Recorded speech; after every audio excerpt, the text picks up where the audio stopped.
Hello friends, welcome to Rupa Lavanya Swaralahari channel. ఈ ఛానల్లో మీరు నా డెవిల్ గాడితో రొమాన్స్ స్టోరీ వింటున్నారండి. ఈ స్టోరీలో ఈ భాగం చూసే ముందు ప్రీవియస్ పార్ట్స్ ఎవరైనా మిస్ చేసి ఉంటే ముందు అవి చూడండి. అలాగే ఫస్ట్ టైం ఛానల్ చూస్తున్న వాళ్ళు ప్లీజ్ లైక్ చేసి షేర్ చేసి సబ్స్క్రైబ్ చేసుకుని మీ సపోర్ట్ ఛానల్కి అందించండి. ఇంకా లేట్ చేయకుండా స్టోరీలోకి వెళ్దాం. డెవిల్ ని హక్ చేసుకుని మాయా కూడా నిద్రలోకి జారాక నైట్ 12 దాటాక ఆ ఇంటి మెయిన్ డోర్ ఓపెన్ అయింది. వచ్చిన వ్యక్తి తిన్నంగా గ్రౌండ్ ఫ్లోర్ లోనే ఉన్న రూమ్ లోకి వెళ్లి నాక్ చేశాడు. అది అను రూమ్. ఓపెన్ చేసిన అను, ఏమండి మీరా అని నవ్వుతూ కార్తీక్ చేతిలో నుండి బ్యాగ్ అందుకుని టైం చూస్తుంది. 12 దాటిపోతూ ఉంటే చూసి, ఈ టైం వరకు ఆఫీస్ లోనే ఉన్నారా? నేను అక్కడ ఇంట్లో లేనని ఇంకా అలా ఆఫీస్ లో వర్క్ చేస్తూ ఉండిపోవడమేనా అని కోపంగా అడుగుతూ ఉంటే, కార్తీక్ మాత్రం చిన్నగా నవ్వుతూ రూమ్ లోకి వెళ్ళి కబోర్డ్ లో ఆల్రెడీ తన డ్రెస్లు ఉంటే టవల్ ఒక నైట్ డ్రెస్ తీసుకుని వాష్రూమ్ లోకి వెళ్తూ ఉంటాడు. ఆగండి అంటూ చెయ్యి పట్టి ఆపి, కనీసం డిన్నర్ చేస్తారా లేదో చెప్పండి, కొంచెం కంగారుగా అడుగుతుంది అను. చేశాను, నువ్వు ముందు కూల్గా కూర్చో, ఫ్రెష్ అయ్యి 10 minutes లో వచ్చేస్తాను, సరేనా? కార్తీక్ ఫేస్ పై ప్రశాంతమైన నవ్వు చూసి అను కూడా నవ్వుతుంది. సరే, ఫ్రెష్ అయ్యండి అనేసి వాళ్ళ రూమ్ డోర్ మళ్ళీ క్లోజ్ చేసి బెడ్ రెస్ట్ కి అనుకుని కూర్చుని అతని కోసం వెయిట్ చేస్తూ ఉంటుంది. 7వ నెల కూడా అయిపోతూ ఉండడంతో తనకి చాలా భారంగా అనిపిస్తూ ఉంటుంది. ఒకే యాంగిల్లో కూర్చున్నా పడుకున్నా ఎక్కువసేపు ఉండలేకపోతుంది. అదే తలుచుకుంటూ పొట్ట మీద చెయ్యి వేసి నవ్వుకుంటూ ఉంటే వస్తాడు కార్తీక్. ఏంటి మన బేబీ ఏమంటున్నాడు అలా నవ్వేస్తున్నావు? పక్కనే కూర్చుంటూ అడుగుతాడు. మీరే వినండి అంటూ అతని చెయ్యి పొట్ట మీద పెట్టుకుంటుంది. బేబీ మూమెంట్స్ ఇస్తూ ఉంటే నవ్వుతూ ఫీల్ అయ్యి ఇద్దరు హ్యాపీగా హక్ చేసుకుంటారు. అనుకి ఇబ్బంది అవ్వకుండా సైడ్ నుండి హక్ చేసుకుని, వచ్చేరా మన ఇంటికి, అక్కడ మన రూమ్ లో ఒక్కడనే ఉండాలి అంటే ఏదోలా ఉంది, చాలా డల్ గా చెప్తాడు. అవునా, కానీ ఇంకొన్ని డేస్ లో నాకు శ్రీమంతం చేసి ఇక్కడికే తెచ్చేస్తారు. ఇంకా బేబీ పుట్టి వాళ్ళకి బారసాల అయ్యే వరకు ఇక్కడే ఉండాలి. మరి అప్పుడేం చేస్తారు? నాలుగు చూపించి వెక్కిరిస్తూ అడుగుతుంది అను.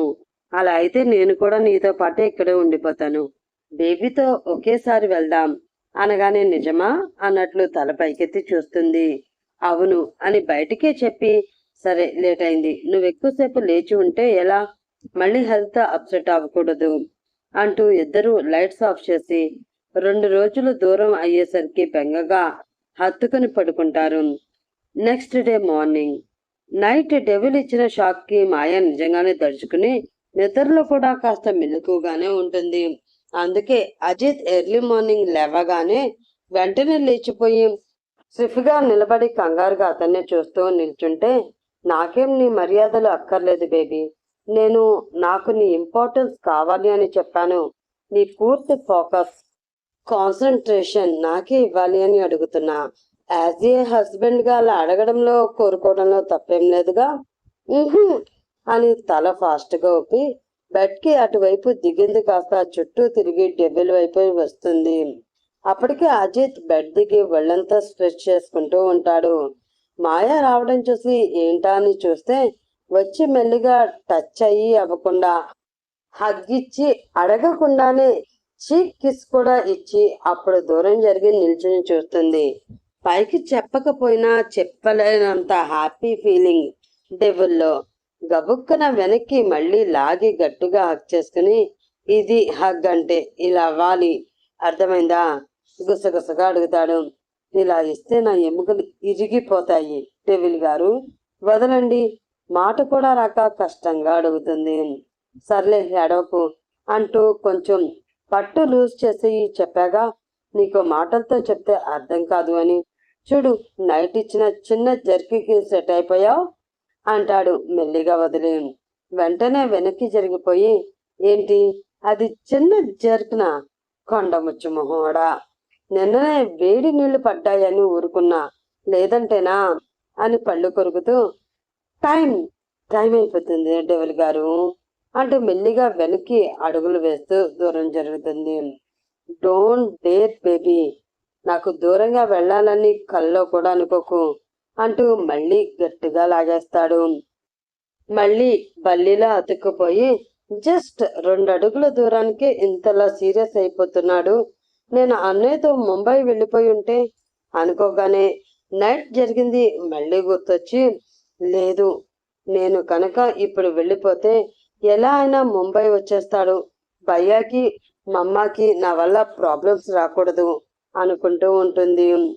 ఏం ఆలోచిస్తున్నావు అని చెయ్యి మెల్లిగా నడుము మీదకి చార్చి నొక్కుతూ బుగ్గలు పట్టుకుని తన వైపు తిప్పుకుని, నైట్ది బాగుంది కదా, మళ్ళీ ట్రై చేద్దామా బేబీ? స్వీట్ వాయిస్ తో హస్కీగా అడుగుతాడు. హా, అమ్మో, నేను ఫ్రెష్ అవుతా అని పరిగెత్తుకుంటూ వాష్రూమ్ లోకి దూరిపోతుంది మాయా. బయట నుండి నేను కూడా వస్తా కదా బేబీ, అలా ఒక్కదానివే వెళ్ళిపోవాలా? సరే, నాకు జాగింగ్ కి టైం అయిపోతుంది, త్వరగా రా అంటూ అరుస్తాడు. అమ్మయ్య, మూడు మారినట్లుంది అని బ్రష్ చేసి ఫేస్ వాష్ చేసుకుని వస్తుంది. ఇంకేం అనకుండా డెవిల్ కూడా వెళ్ళి ఫ్రెష్ అయి వచ్చి జాగింగ్ కి వెళ్తున్నా, వచ్చేసరికి జ్యూస్ రెడీ చేసి ఉంచు అని గట్టిగా ముద్దు పెట్టి వెళ్ళిపోతాడు. బాబోయ్, వీటితో జాగ్రత్తగా ఉండాలి, క్షణం కూడా వదలడు, గ్యాప్ ఇవ్వడు అనుకుంటూనే స్నానం కూడా చేసి రెడీ అయ్యి కిందకి వస్తుంది. స్టెప్స్ దిగుతూ ఉంటే మాయా, కాఫీ తాగుతావా అంటూ సోఫా నుండి అడుగుతుంది. అను, హా వదినా, నేను తెచ్చుకుంటా అని నవ్వుతూ వెళ్తే, లేదు, ఇప్పుడే జానకి పని మనిషి తెచ్చిందిలే, నీకు కూడా తెస్తుంది, నాతో రా అంటూ జానకి అరిచి చెప్పి తన రూమ్ లోకి తీసుకువెళుతుంది. అప్పటికే కార్తీక్ డెవిల్తో జాగింగ్ కి వెళ్ళిపోవడంతో ఎవరు ఉండరు. కార్తీక్ వచ్చినట్లు మాయాకి తెలీదు. ఇంకా మళ్ళీ నార్మల్ గా మాట్లాడుకుంటూ ఉంటే బెడ్ మీద ల్యాప్టాప్ కనిపిస్తుంది మాయాకి. అను ఎటో చూస్తూ మాట్లాడుతూ ఉంటే మామూలుగా ఓపెన్ చేసే ఉన్న ల్యాప్టాప్ కీబోర్డ్ మీద ట్యాప్ చేస్తుంది మాయా. అంతే, స్క్రీన్ మీద ఉన్నది చూసి గుండె ఆగిన ఫీలింగ్. భయంతో చేతిలోకి తీసుకుని చూస్తుంటే ఏసీలో చెమటలు పట్టేస్తూ ఉంటాయి. వదినా, ఈ ల్యాప్టాప్ ఎవరిది? మీ అన్నయ్యది మాయా. అదే మా ఆయన కార్తిక్ది అంటుంది అను. దడేల్మనే సౌండ్ వచ్చి చూస్తే మాయా చేతిలో నుండి అది కింద పడి 2 ముక్కలై కనిపిస్తుంది అనుకి. అయ్యో మాయా, అదేంటి ఎలా పడేశావు? కంగారుగా లేచి కింద పడిన ల్యాప్టాప్ ని చూస్తూ అడుగుతుంది. కానీ అవేం మాయకి వినిపడడం లేదు. తనని అరుణివి ముందు రోజు కలిసినప్పుడు తీసిన పిక్స్ ని కళ్ళ ముందు కనిపిస్తున్నాయి. ఈ ఫోటోలు డెవిల్ చూస్తే అన్న దగ్గరే బ్రెయిన్ ఆగిపోయింది పాపకి. నిన్నే మాయా, ల్యాప్టాప్ అలా పడేసావేంటి? గట్టిగా చేయి పట్టుకుని ఊపుతూ అడుగుతుంది అనిత.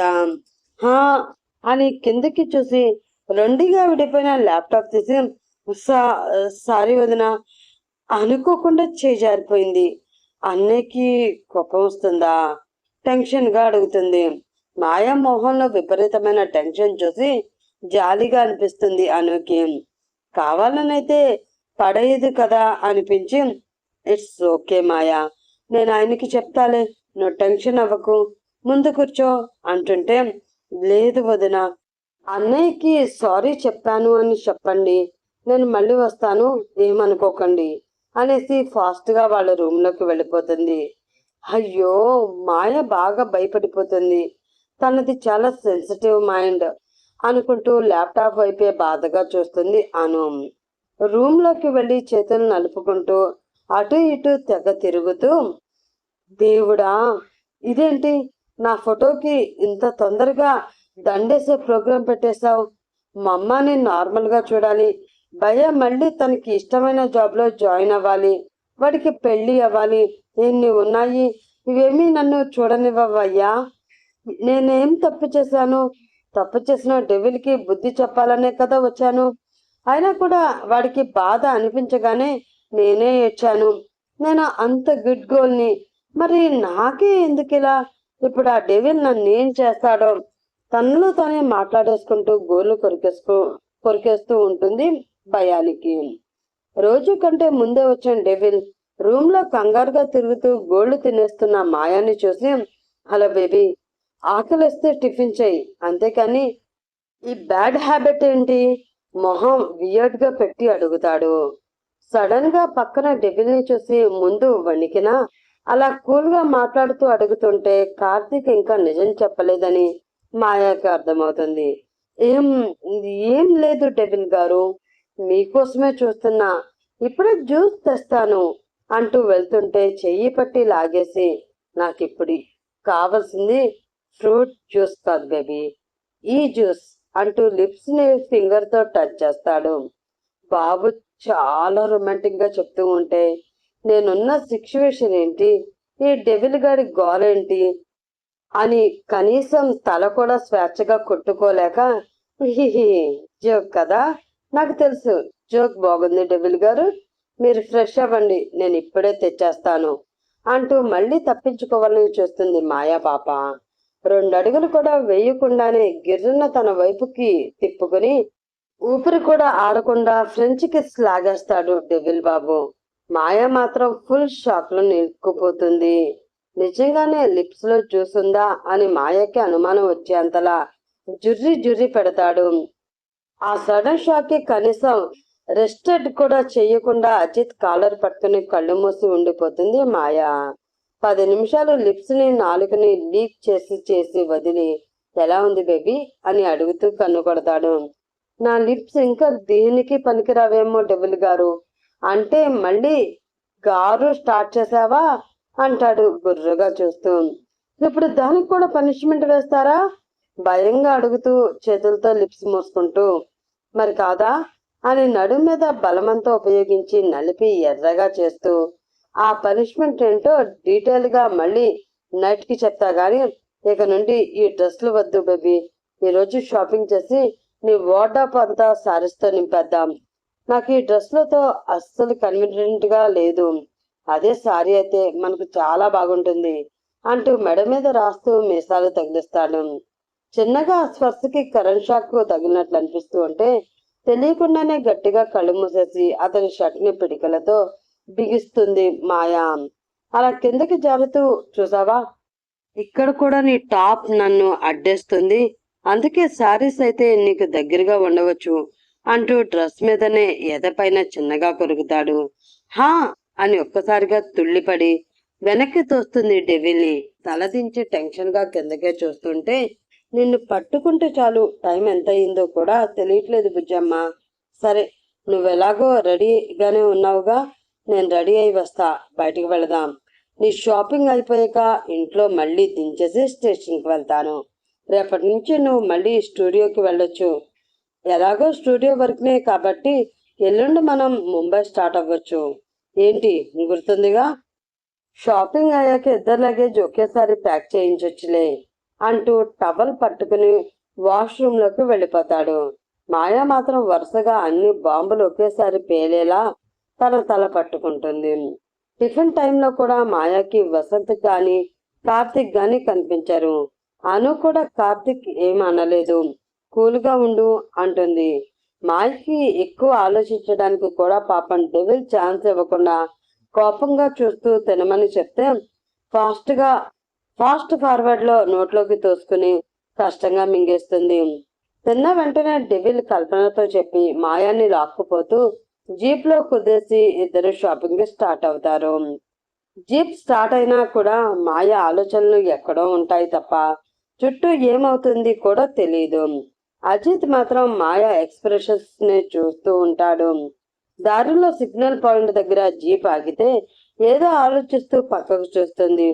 అక్కడ సిగ్నల్ పాయింట్ దగ్గర టీ స్టాల్ ఉంటే అందులో ఉన్న అమ్మాయిని చూసి షాక్ అవుతుంది.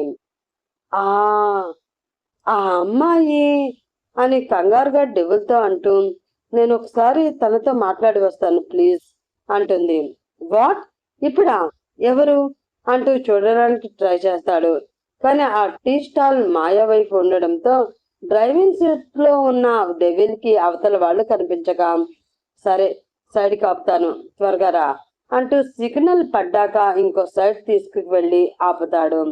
మాయా దిగి ఫాస్ట్ గా రోడ్ క్రాస్ చేసి మరి అవతల వైపుకి వెళుతుంది. డెవిల్ దిగినా కూడా వేరే కాల్స్ వస్తూ ఉంటే అక్కడే జీప్ కానుకుని నిల్చొని చూస్తూ మాట్లాడుతూ ఉండిపోతాడు తప్ప మాయాతో వెళ్ళాడు. నువ్వే కదా అంటుంది పరిగెత్తి వెళ్ళి ఆయాసంతో మాట కూడా సరిగ్గా రాకపోతూ ఉంటే మాయా అక్కడ టీ స్టాల్లో ఇద్దరికి టీ అందిస్తూ ఎవరా అని చూస్తుంది ఆ అమ్మాయి. వెంటనే గుర్తుపట్టి, మేడం మీరా, బాగున్నారా, నవ్వుతూ పలకరిస్తుంది ఆ అమ్మాయి. ఫస్ట్ డే హైదరాబాద్ లో దిగి డైరెక్ట్ గా అజిత్ స్టేషన్ కి వెళ్ళాక బయటికి వచ్చినప్పుడు అక్కడ కనిపించిన అమ్మాయే ఈ అమ్మాయి. చేతిలో 1 year బేబీని పట్టుకుని ఏడుస్తూ కనిపించింది. అప్పుడు మాయాకి అప్పటికి తెలుగు ఇంకా రాకపోతే తన భర్తని డెవిల్ని అరెస్ట్ చేసి కొడుతున్నాడని, డబ్బులు ఇచ్చేస్తే వేరే అందరినీ వదిలేస్తున్నారు అని కూడా చెప్తుంది. మాయా కొంచెం మనీ కూడా ఇస్తుంది. అందుకే ఆ అమ్మాయి కూడా మాయాని గుర్తుపడుతుంది. హా, నేనే, గుర్తుపట్టావా అని అడుగుతుంది మాయా. ఎలా మర్చిపోతాను మేడం, మీరు ఆ రోజు ఇచ్చిన మనీతోనే చాలా రోజుల వరకు నేను నా పాప కడుపు నింపుకున్నాం. ఆ సారు చాలా మంచోడు, ఆయనే ఈ టీ స్టాల్ పెట్టించాడు. కానీ నా పెనిమిటి మాత్రం ఇంకా లోపలే ఉన్నాడు మేడం అని దిగులుగా చెప్తుంది. అయ్యో అవునా, వచ్చేస్తాడులే. ఇంతకీ ఎవరు నీకు ఈ టీ స్టాల్ పెట్టించింది? ఇంకెవరు మేడం, ఆ సార్ గారే, అజిత్ సార్ అంటుంది నవ్వుతూ. మళ్ళీ వెంటనే నమస్తే సార్ అంటే మాయ కనుబొమ్మలు మిడిచి వెనక్కి చూసిన మాయాకి అప్పటికే తన వెనక వచ్చి ఉంటాడు అజిత్. ఈసారే మేడం అని అజిత్ వైపు చూసి, సారు ఆ రోజు చెప్పాను కదా నాకు డబ్బులిచ్చింది ఒక మేడం అని, ఈమెనే అంటుంది. మాయా డెవిల్ మొహాలు చూస్తుంటే మళ్ళీ మాయనే, మరి ఆ రోజు మంచివాడు కాదు అని చెప్పావు? డెవిల్నే కోపంగా చూస్తూ అడిగేస్తుంది ఉండబట్టలేక. అదా, మరి మా పెనిమిటిని వదలనంటే నేనేం చేద్దును? ఎంత అడిగినా పంపలా. అసలు వాళ్ళ హస్బెండ్ ఏం చేశాడు? ఆమె వైపు వకాల్తా పుచ్చుకుని అడిగేస్తుంది. అజిత్ మాత్రం చిన్నగా నవ్వుతూ 2 స్ట్రాంగ్ కాఫీలు కల్పించుటమ్మా అని ఆ అమ్మాయికి చెప్పి పక్కన ఉన్న బెంచ్ పై కూర్చుని మాయా చేయి పట్టుకుని లాగుతాడు. హా అని పడిపోతుందేమో అని భయపడుతూ కూర్చుని, అబ్బా మెల్లిగా లాగలేవా డెవిల్ అని చేయి రాసుకుంటూ, ముందు చెప్పండి, ఎందుకు వాళ్ళ హస్బెండ్ ని అలా గుంచేశారు? ఏం చేశాడు అతను అని అడుగుతుంది. నన్ను పెళ్లి చేసుకున్నాడమ్మా అంతే అని ముసిముసిగా నవ్వుతుంది ఆ అమ్మాయి. ఆ అదేంటి అంటుంది అర్థం కాక. బయట ఉన్నాడు అని కూడా చూడకుండా నడుం మీద చెయ్యి వేసి దగ్గరికి లాక్కుని మెడ దగ్గర ఫేస్ తెస్తే డెవిల్ అంటూ టెన్షన్ గా తోస్తూ పళ్ళు కొరుకుతూ ఉంటుంది. అయ్యో బేబీ, అడుగుతున్నావుగా, చెప్పాలిగా మరి. చిట్టమ్మకి ఇప్పుడు ఏజ్ 17, అప్పుడే ఒక 1 year పాప కూడా ఉంది. అంటే వాడు తనని ఏ ఏజీలో పెళ్లి చేసుకున్నాడో అర్థం చేసుకో అంటూ మళ్ళీ వెనక్కి జరిగి కాఫీ అందిస్తే తీసుకుని మాయాకిస్తాడు.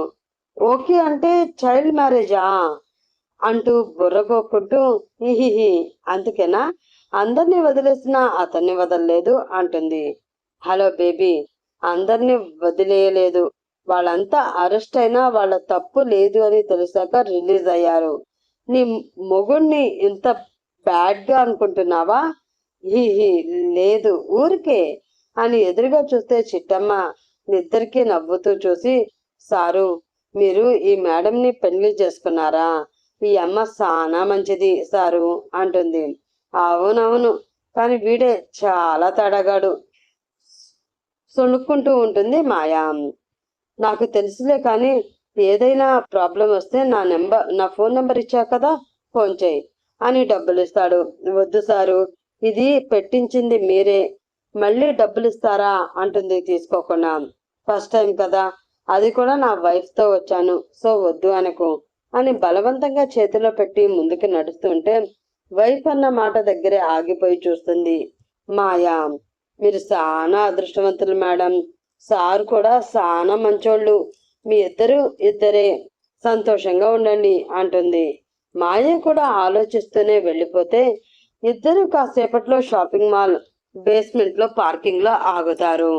వాళ్ళని టీ స్టాల్ నుండి ఫాలో అయ్యి వచ్చిన రాబర్ట్ బ్యాచ్ షాపింగ్ మాల్లోనే అజిత్ ని చంపాలని ప్లాన్ చేసుకుని వాళ్ళలో షూటింగ్ బాగా వచ్చిన వాడికి గన్ ఇచ్చి ముందు నిలబెట్టగా మిగతా వాళ్ళు కత్తి, ఐరన్ రాడ్ లాంటి వెపన్స్ తో అజిత్ మాయల కోసం అక్కడే వెయిట్ చేస్తూ ఉంటారు. బేబీ, నీకు తెలుసు కదా సారీ సెలక్షన్ అయినా లాస్ట్ 3 years నుండి ఫ్యాషన్ వరల్డ్ లోనే ఉన్నావు, నీకెందుకు తెలియదు? నాకు సెలక్షన్ నా మొహం, ఇన్ని రోజులంటే రేణు హెల్ప్ తో మెల్లిగా నెట్టుకొచ్చా, కానీ నాకేం వచ్చు? అయినా వీడికి కూడా ఏం తెలుస్తుందిలే, ఏదోటి తీసుకుంటే సరే అని నార్మల్ వేర్లోనే సింపుల్ గా ఉన్నవి 2 లైట్ వెయిట్ డిజైనర్ సారీలో ఒక 2 సెలెక్ట్ చేసుకుని వదిన వాళ్ళకి కూడా తీసుకుందామా అని అడుగుతుంది. వాళ్ళకి ఆల్రెడీ మొన్న పెళ్లిలోనే బోల్డ్ తీసుకున్నారు, నీకు చాలు అంటూ మాయ సెలెక్ట్ చేసినవి చూసి చిన్నగా నవ్వి బిల్ పే చేస్తాడు. మరి నీకు అడుగుతావా అడగవా అని చూస్తున్నా, బాగానే గుర్తున్నాను బుజ్జమ్మకి అంటాడు. బాబోయ్, అడిగినా తప్పే, టెంకాయ మొహం వీడును. బయటకు మాత్రం ఇహి అంటుంది. నాకొద్దు బుజ్జమ్మ, టైం అయింది, పద వెళ్దాం అంటూ చేయి పట్టుకుని లిఫ్ట్ లోకి తీసుకువెళ్తూ, యాక్చువల్గా అమ్మాయిల షాపింగ్ చాలా లేట్గా ఉంటుంది కదా, నువ్వేంటి బేబీ మరి 1/2 గంటలోనే షాపింగ్ అయిపోయింది అనేసావు అంటూ బేస్మెంట్ లో లిఫ్ట్ డోర్ ఓపెన్ అయ్యేసరికి, అయ్యో డోర్ ఓపెన్ చేసి వదిలేశారండి రూపా గారు, తర్వాత ఏం జరుగుతుందో ఏంటో, డెవిల్లో ఇంకో యాంగిల్ అంట, ఏం చూపిస్తారో ఏంటో. సరే, మీతో పాటు నేను కూడా రేపటి ఎపిసోడ్లో తెలుసుకుంటాను. ఆ ఎపిసోడ్ కోసం నేను వెయిట్ చేస్తూ ఉంటాను, మీరు వెయిట్ చేస్తూ ఉండండి. సో ఇవాళతో ఈ స్టోరీ అయిపోయింది. రేపటి ఎపిసోడ్ కోసం అందరం వెయిట్ చేద్దాం. Bye bye friends.